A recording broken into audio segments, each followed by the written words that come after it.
为什么？为什么要做这种事？为什么要伤害别人？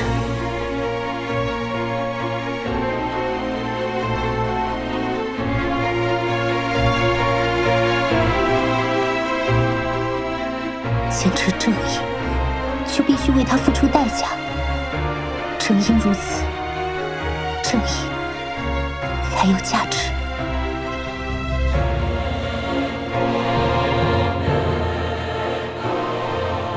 不要太相信魔女，魔女是很可怕的，做事都是有目的的。你想借助魔女的力量，那我们来做个交易吧。是选择魔法，还是智慧呢？